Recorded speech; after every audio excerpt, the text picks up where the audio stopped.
Viver no Brasil nunca pareceu tão pesado.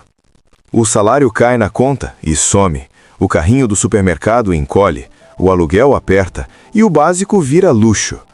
E o mais estranho é que isso acontece mesmo quando a economia dá sinais de melhora. Existe um paradoxo silencioso em funcionamento. Um país que não é rico, mas cobra caro para tudo. Onde os preços sobem como se vivêssemos em uma economia desenvolvida, enquanto a renda insiste em ficar para trás. Trabalha-se mais, ganha-se um pouco mais, e ainda assim sobra menos no fim do mês. O problema não está apenas no valor do salário, está em como o custo de viver avança por todos os lados, ao mesmo tempo. Alimentação, moradia, transporte, energia, uma pressão constante que transforma qualquer reajuste em ilusão temporária. Quando se percebe, o dinheiro já perdeu valor, sem aviso, sem alarde. Mas por que isso acontece? Por que países menos ricos conseguem oferecer uma vida mais barata do que o Brasil? O que faz o básico custar tanto aqui? E por que, mesmo quando a inflação desacelera, a sensação de aperto nunca vai embora? Para responder, precisamos entender o que realmente define o custo de vida. Por que a renda não acompanha os preços? Como a inflação age como um imposto invisível? E qual é o papel da produtividade nessa conta que nunca fecha? Afinal, se viver caro não significa viver melhor, quem está pagando essa diferença? Antigamente as pessoas usavam apenas moedas de metal como dinheiro em vez de cédulas. E as moedas faziam sentido porque eram feitas com metais que as pessoas achavam valiosos, como ouro ou prata.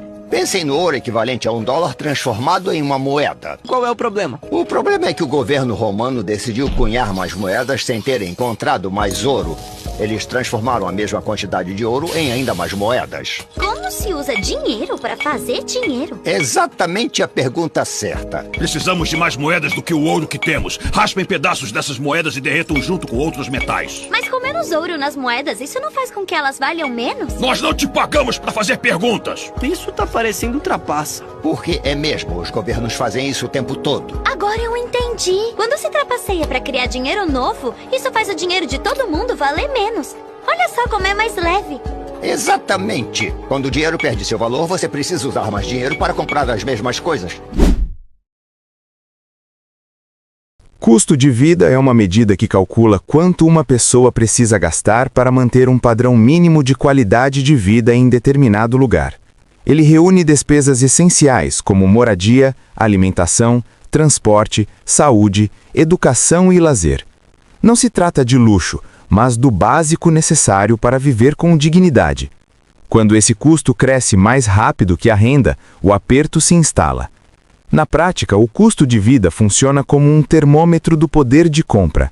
Duas pessoas com o mesmo salário podem viver realidades completamente diferentes dependendo da cidade ou do país onde moram. É por isso que o valor nominal do salário sozinho não diz quase nada sobre qualidade de vida. O que importa é o quanto esse dinheiro consegue comprar. Essa variação acontece porque preços são influenciados por fatores locais, infraestrutura, demanda imobiliária, logística, impostos e oferta de serviços. No Brasil, a diferença entre capitais e cidades do interior é gritante. Em grandes centros como São Paulo e Rio de Janeiro, aluguel, transporte e alimentação pressionam o orçamento. Já em cidades menores, esses mesmos gastos costumam ser mais acessíveis. Existe também uma confusão comum entre ganhar mais e viver melhor.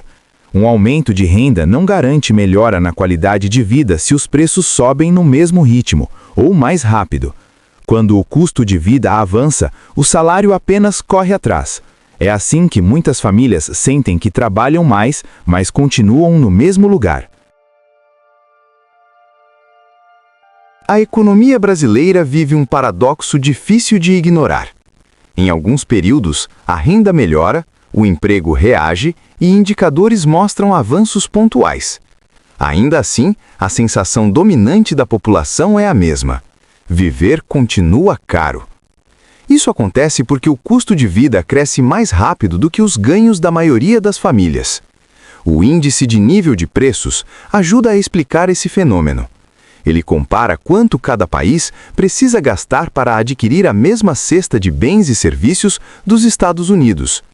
O resultado coloca o Brasil com preços médios mais altos do que 52% dos países avaliados, incluindo nações com renda per capita superior e economias mais produtivas. Esse dado quebra uma lógica básica da economia. Países ricos tendem a ser caros porque oferecem salários altos, serviços sofisticados e infraestrutura avançada. O Brasil, porém, apresenta preços elevados sem entregar o mesmo nível de renda ou eficiência. É como pagar conta de país desenvolvido vivendo uma realidade de país em desenvolvimento. As comparações internacionais deixam isso ainda mais evidente. Países como Armênia, Bulgária, Malásia, Romênia e Tailândia têm custo de vida mais baixo que o Brasil, mesmo com um produto interno bruto per capita maior. Nessas economias, as famílias conseguem comprar mais com o que ganham, enquanto no Brasil o salário se dissolve nas despesas básicas. O exemplo da cesta básica é simbólico. O trabalhador brasileiro compromete mais do que o dobro da renda em alimentação quando comparado a Portugal, e mais do que o triplo em relação aos Estados Unidos. O problema não está apenas no quanto se ganha, mas em quanto se paga para sobreviver. Esse paradoxo não surge por acaso. Ele é alimentado por forças que empurram os preços para cima de forma constante, e a principal delas atende pelo nome de inflação. Inflação é o aumento generalizado dos preços de bens e serviços ao longo do tempo. Quando ela avança, o dinheiro perde valor e o custo de vida sobe. No dia a dia, isso aparece de forma simples. O mesmo carrinho de supermercado custa mais, o aluguel reajusta, a conta de energia pesa. É um imposto invisível que corrói o poder de compra sem pedir autorização. As causas da inflação no Brasil são múltiplas. Uma delas é o aumento da demanda. Quando mais pessoas querem consumir do que o mercado consegue oferecer, os preços sobem. Outra é a pressão nos custos de produção, como energia elétrica, matérias-primas e salários, que acabam sendo repassados ao consumidor final. O dólar alto também desempenha papel central. Como boa parte dos insumos e produtos consumidos no Brasil vem do exterior, a valorização da moeda americana encarece tudo, do combustível aos alimentos. Esse efeito se espalha rapidamente pela economia, atingindo principalmente quem depende do básico. A estrutura logística do país agrava o problema. O Brasil depende fortemente do transporte rodoviário, o que torna os preços extremamente sensíveis ao valor dos combustíveis. Quando o diesel sobe, o custo do frete aumenta, e esse aumento aparece nas prateleiras do supermercado. Além disso, impostos e tarifas elevadas pressionam ainda mais os preços. Energia, transporte, telecomunicações e alimentos carregam uma carga tributária que encarece o consumo cotidiano. Para as famílias de renda mais baixa, esse impacto é proporcionalmente maior. O Índice Nacional de Preços ao Consumidor Amplo, principal índice de inflação do país, mede exatamente essa variação no custo de vida. Ele considera uma cesta de produtos e serviços consumidos por famílias que recebem entre 1 e 40 salários mínimos. Quando o Índice Nacional de Preços ao Consumidor Amplo sobe de forma persistente, o salário perde força, mesmo sem cortes nominais. Com o tempo, a inflação acumulada transforma pequenos reajustes em um problema estrutural. O brasileiro não percebe um choque isolado, mas uma erosão contínua. E mesmo quando a inflação desacelera, os preços raramente voltam atrás. Isso ajuda a explicar por que viver no Brasil parece ficar mais caro todos os anos. Produtividade é a capacidade de produzir mais usando menos recursos. Países produtivos conseguem gerar bens e serviços de forma eficiente, reduzindo custos e oferecendo preços mais baixos à população. Quando a produtividade é baixa, produzir custa caro e alguém precisa pagar essa conta. No Brasil, esse alguém é o consumidor. A economia brasileira enfrenta entraves históricos que limitam sua produtividade. Infraestrutura deficiente, burocracia complexa, sistema tributário confuso e baixa eficiência logística aumentam o custo de produzir. Empresas gastam mais tempo e dinheiro para funcionar. E esses custos não desaparecem, são repassados aos preços finais. Em países mais eficientes, a lógica é oposta. Maior produtividade permite diluir custos, aumentar a concorrência e manter preços mais baixos, mesmo com salários mais altos. É por isso que economias desenvolvidas conseguem combinar renda elevada com custo de vida relativamente equilibrado. No Brasil, a baixa produtividade cria um ciclo perverso. Produzir é caro, vender é caro e viver é caro. Como a concorrência é limitada e os custos são elevados, há pouco espaço para absorver prejuízos.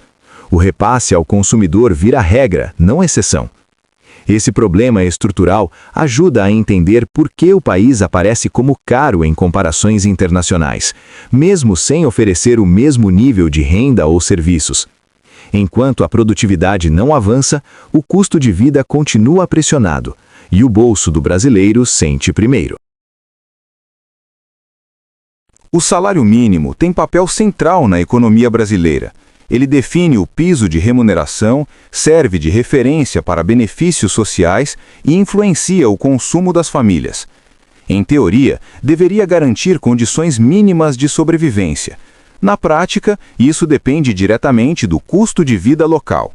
Nas grandes cidades, o salário mínimo não cobre despesas básicas como moradia, alimentação e transporte. Aluguéis elevados e serviços caros consomem rapidamente a renda, obrigando famílias a complementar ganhos ou reduzir drasticamente o padrão de consumo. Em regiões com custo de vida menor, especialmente no interior, o impacto do salário mínimo é menos severo. Ainda assim, mesmo nesses locais, o orçamento permanece apertado, com pouca margem para imprevistos ou planejamento de longo prazo. Esse descompasso afeta políticas públicas e o próprio funcionamento da economia. Quando grande parte da renda é destinada ao básico, o consumo de outros bens e serviços diminui, limitando o crescimento econômico e reforçando desigualdades regionais. O resultado é uma conta que não fecha. O salário mínimo sobe, mas o custo de vida sobe junto, e, muitas vezes, mais rápido. Esse desequilíbrio ajuda a explicar por que viver no Brasil continua sendo um desafio constante para milhões de pessoas. Os números do orçamento familiar ajudam a humanizar o problema. De acordo com a pesquisa de orçamentos familiares, os principais gastos variam conforme a renda, mas sempre se concentram em itens essenciais. Para famílias de baixa renda, a alimentação consome cerca de 30% do orçamento mensal. Na faixa intermediária de renda, a moradia assume o papel de maior vilã. Aluguel, condomínio e contas associadas chegam a comprometer aproximadamente 30% da renda, especialmente nas grandes cidades. É um peso fixo que limita qualquer flexibilidade financeira. Entre famílias de renda mais alta, educação ganha destaque. Mensalidades escolares, cursos e especializações passam a ocupar parcela relevante do orçamento, mostrando que, à medida que a renda sobe, o custo de manter padrões mais elevados também cresce. Esses dados revelam um ponto-chave. O custo de vida não afeta todos da mesma forma, mas pressiona todas as faixas de renda. O que muda é onde o dinheiro aperta. No Brasil, o básico é caro para quem ganha pouco e o acesso à qualidade é caro para quem ganha mais. O Brasil é caro não por um único motivo, mas por uma combinação de fatores que se reforçam mutuamente. Inflação persistente, dólar valorizado, baixa produtividade e uma estrutura de custos ineficiente empurram os preços para cima de forma contínua. O resultado aparece no cotidiano de quem vive, trabalha e consome no país. Mesmo sem ser uma economia rica, o Brasil cobra caro para oferecer o básico. A renda até melhora em alguns momentos, mas o custo de vida avança junto, anulando ganhos e alimentando a sensação de estagnação. Para a maioria da população, viver virou uma equação de sobrevivência. Esse cenário afeta escolhas, limita oportunidades e amplia desigualdades. Quando o dinheiro mal cobre o essencial, planejar o futuro se torna um privilégio. O problema não é apenas econômico, é social. No fim, fica a reflexão. Viver caro não é viver melhor. Enquanto os preços continuarem desconectados da renda e da produtividade, o Brasil seguirá sendo um país onde sobreviver custa mais do que deveria. E a pergunta que permanece é até quando esse modelo será sustentável?